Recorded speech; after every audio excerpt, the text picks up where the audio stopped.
Hello friends, and welcome back. Today, we'll check a classic story from 50 years ago. Tells the thrilling story of a teen who made a daring escape from Cuba, in the frigid belly of a transatlantic DC-8 jet. The jet engines of the Iberia Airlines DC-8 thundered in an ear-splitting crescendo, as the big plane taxied toward where we huddled in the tall grass just off the end of the runway, at Havana's José Martí airport. For months, my friends Jorge, Pérez, Blanco and I had been planning to stow away in a wheel well on this flight, number 904, Iberia's weekly nonstop run from Havana to Madrid. Now, in the late afternoon of June 3, 1969, our moment had come. We realized that we were pretty young to be taking such a big gamble. I was 17, Jorge 16. But we were both determined to escape from Cuba, and our plans had been made carefully. We knew that departing airliners taxied to the end of the 11,500-foot runway, stopped momentarily after turning around, and then roared at full throttle down the runway to take off. We wore rubber-soled shoes to aid us in crawling up the wheels and carried ropes to secure ourselves inside the wheel well. We had also stuffed cotton in our ears as protection against the shriek of the four jet engines. Now we lay sweating with fear as the massive craft swung into its about face, the jet blast flattening the grass all around us. "Let's run," I shouted to Jorge. We dashed onto the runway and sprinted toward the left-hand wheels of the momentarily stationary plane. As Jorge began to scramble up the 42-inch high tires, I saw there was not room for us both in the single well. "I'll try the other side," I shouted. I climbed quickly onto the right wheels, grabbed a strut, and, twisting and wriggling, pulled myself into the semi-dark well. The plane began rolling immediately, and I grabbed some machinery to keep from falling out. The roar of the engines nearly deafened me. As we became airborne, the huge double wheels, scorching hot from takeoff, began folding into the compartment. I tried to flatten myself against the overhead as they came closer and closer. Then, in desperation, I pushed at them with my feet. But they pressed powerfully upward, squeezing me against the roof of the well. Just when I felt that I would be crushed, the wheels locked in place and the bay doors beneath them closed, plunging me into darkness. So there I was, my 5'4", 140-pound frame literally wedged in amid a spaghetti-like maze of conduits and machinery. I could not move enough to tie myself to anything. Then, before I had time to catch my breath, the bay doors suddenly dropped open again and the wheels stretched out into their landing position. I held on for dear life, swinging over the abyss, wondering whether I had been spotted, whether even now the plane was turning back to hand me over to Castro's police. By the time the wheels began retracting again, I had seen a bit of extra space among all the machinery where I could safely squeeze. Now I knew there was room for me, even though I could scarcely breathe. After a few minutes, I touched one of the tires and found that it had cooled off. I swallowed some aspirin tablets against the head-splitting noise and began to wish that I had worn something warmer than my light sports shirt and green fatigues.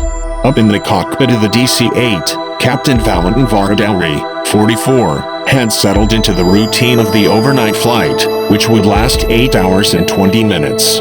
Takeoff had been normal, with the aircraft and its 147 passengers, plus a crew of 10, lifting off at 170 miles per hour.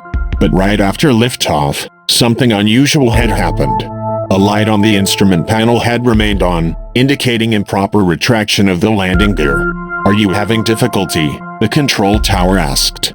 "Yes," replied Vardelli. "There is an indication that the right wheel hasn't closed properly. I'll repeat the procedure." The captain lowered the landing gear, then raised it again. This time, the red light blinked out. Dismissing the incident as a minor malfunction, the captain turned his attention to climbing to assigned cruising altitude. On leveling out, he observed that the temperature outside was 41 degrees below zero. Shivering uncontrollably from the bitter cold, I wondered if Jorge had made it into the other wheel well, and I began thinking about what had brought me to this desperate situation. I thought about my parents and my girlfriend, Maria Esther, and wondered what they would think when they learned what I had done.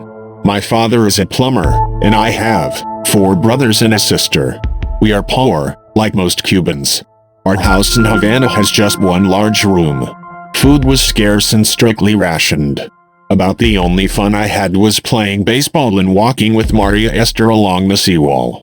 When I turned 16, the government shipped me off to vocational school in Betancourt, a sugarcane village in Matanzas province. There, I was supposed to learn welding, but classes were often interrupted to send us off to plant cane. Young as I was tired of living in a state that controlled everyone's life. I dreamed of freedom. I wanted to become an artist and live in the United States, where I had an uncle. I knew that thousands of Cubans had gotten to America and done well there. As the time approached when I would be drafted, I thought more and more of trying to get away. But how? I knew that 2 plane loads of people were allowed to leave Havana for Miami each day, but there was a waiting list of 800,000 for these flights. Also, if you signed up to leave, the government looked at you as a gusano, a worm, and life became even less bearable. My hopes seemed futile. Then, I met Jorge at a Havana baseball game. We got to talking. I found out that Jorge, like me, was disillusioned with Cuba. The system takes away your freedom forever, he complained. Jorge told me about the weekly flight to Madrid. Twice we went to the airport to reconnoiter. Once, a DC-8 took off and flew directly over us. The wheels were still down, and we could see into the well compartments. "There's enough room in there for me," I remember saying. These were my thoughts, as I lay in the freezing darkness, more than 5 miles above the Atlantic Ocean. By now we had been in the air about an hour, and I was getting lightheaded.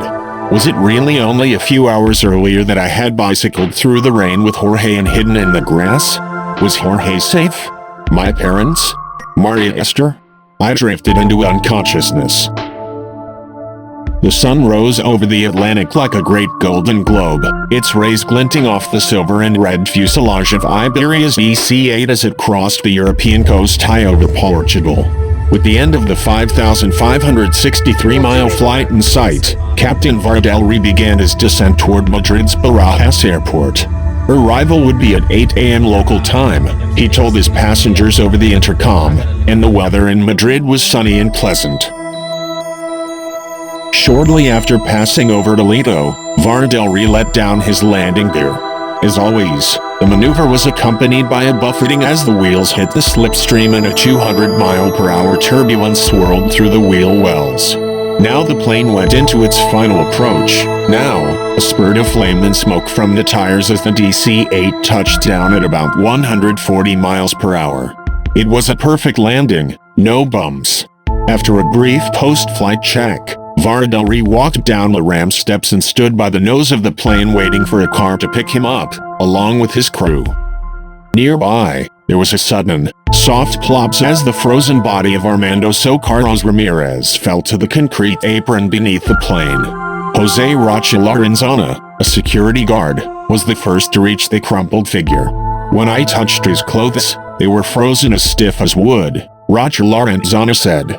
All he did was make a strange sound, a kind of moan. I couldn't believe it at first, Vardelri said. But then I went over to see him. He had ice over his nose and mouth. And his color, as he watched the unconscious boy being bundled into a truck, the captain kept exclaiming to himself, "Impossible. Impossible."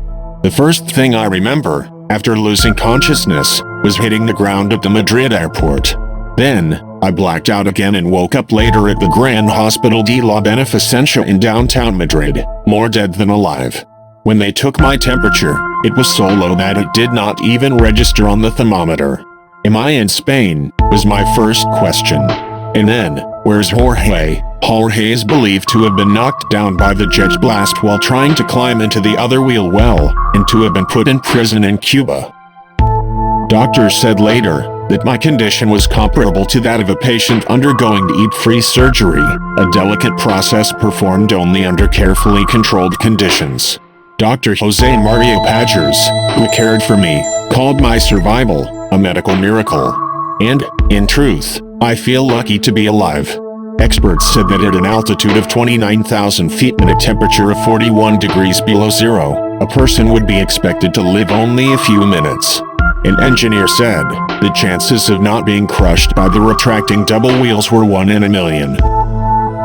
A few days after my escape, I was up and around the hospital, playing cards with my police guard and reading stacks of letters from all over the world. I especially liked one from a girl in California. "You're a hero," she wrote, "but not very wise." My uncle, who lives in New Jersey, telephoned and invited me to come live with him. The International Rescue Committee arranged my passage and has continued to help me. I am fine now. I live with my uncle and go to school to learn English. I still hope to study to be an artist. I want to be a good citizen and contribute something to this country, for I love it here. You can smell freedom in the air. I often think of my friend Jorge.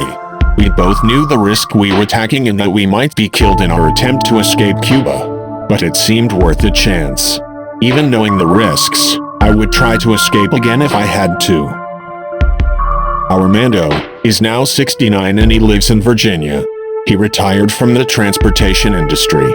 He and his wife have 4 children and 12 grandchildren. Did you like this story?